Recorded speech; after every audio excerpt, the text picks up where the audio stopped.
तो दोस्तों आज तक के इतिहास की अगर बात की जाए तो हम भारतीय अक्सर अपने फॉरेन फ्रेंड्स के बारे में चर्चाएं करते रहते हैं। कभी फ्रांस की करेंगे, कभी रशिया की करेंगे, कभी इजराइल की करेंगे और ये बताने की कोशिश करते हैं कि देखिए ये कितने अच्छे दोस्त हैं हमारे, जो हमारे बुरे समय में काम आए। और ये वास्तविकता भी है, कई बार इन्होंने अपने अपने स्तर पर भारत को मदद भी की। लेकिन इस तरह का कोई बड़ा और प्रभावशाली फॉरेन मित्र हमारी भी तारीफ करे, इस बात को लेकर थोड़ा सा वेट किया जा रहा था और काफी लंबा समय इसमें व्यतीत हो गया।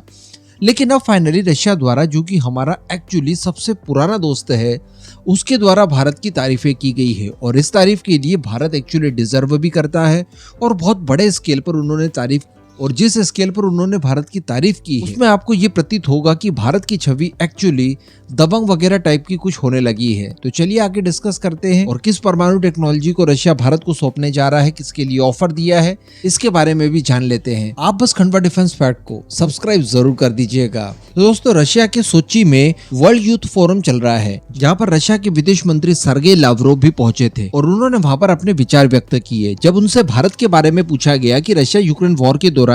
जो भारत द्वारा जमकर रशिया से क्रूड ऑयल खरीदा गया, इसको लेकर आप क्या कहना चाहेंगे। तो यहाँ पर सर्गेई लावरोव द्वारा भारत की तारीफें की गई। उन्होंने ये कहा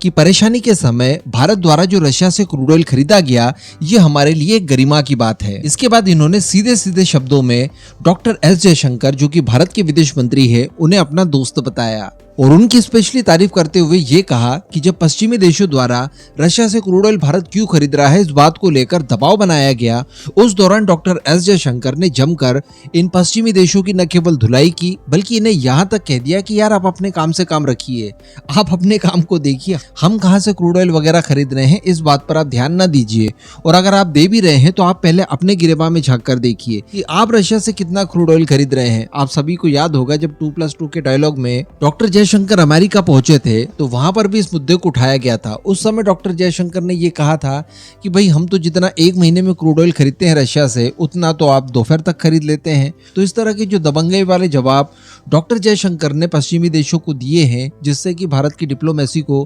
प्रभावशाली बनाया गया। इन सब चीजों को लेकर सर्गेई लावरोव द्वारा भारत की तारीफ की गई, डॉक्टर जयशंकर की तारीफ की गई। अब अगर दूसरी खबर की बात की जाए तो हम सभी जानते हैं कि भारत छोटे साइज के न्यूक्लियर रिएक्टर्स की खोज कर रहा है, जिसके चलते हम लोग हमारे सिविल पर्पज से ग्रीन एनर्जी को जनरेट कर पाए। ऐसे छोटे रिएक्टर्स को SMR कहा जाता है, जिनके जरिए होता यह है कि पर्टिकुलर किसी एक एरिया की एनर्जी रिक्वायरमेंट को फुलफिल करने के लिए आप छोटे छोटे न्यूक्लियर पावर प्लांट लगाते हैं, जिसके लिए भारत वेरियस देशों की वेरियस कंपनी से बातचीत कर रहा है, जिसमें फ्रांस की कंपनियां हैं, ब्रिटेन की है, अमेरिका की है, और उनसे भी बातचीत काफी एडवांस स्टेज तक पहुंच चुकी है। इसके अतिरिक्त भारत सरकार द्वारा प्राइवेट प्लेयर्स को भी इसमें भागीदारी देने के लिए मन बना लिया है, जिसको लेकर मैंने कुछ समय पहले आपको वीडियो बनाकर बताया था कि भारत की कुछ कंपनीज को शॉर्टलिस्ट किया गया है, जिनके जरिए भारत की मंशा ये है कि $26 बिलियन तक का फंड जुटाया जाए, भारत की बड़ी बड़ी प्राइवेट कंपनीज से $5.5 बिलियन का फंड अर्जित किया जाए, उनसे निवेश लिया जाए और उसके जरिए सिविल पर्पज से न्यूक्लियर पावर प्लांट की स्थापनाएं की जाए।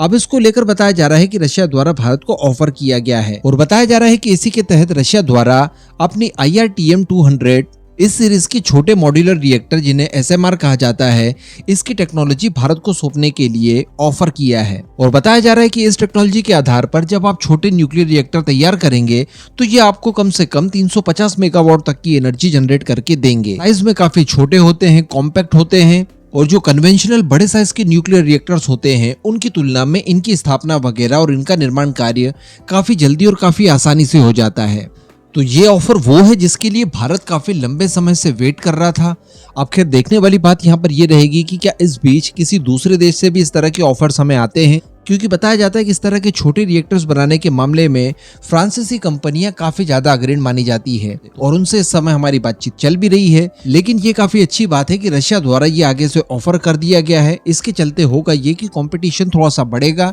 पश्चिमी देशों के लिए, और इस बीच भारत ठीक ठाक तरीके से नेगोशिएट भी कर पाएगा चीजों को। अब इन दोनों ही मुद्दों पर और भारत रशिया की फ्रेंडशिप पर आपका क्या मानना है, नीचे कमेंट करके जरूर बताइएगा।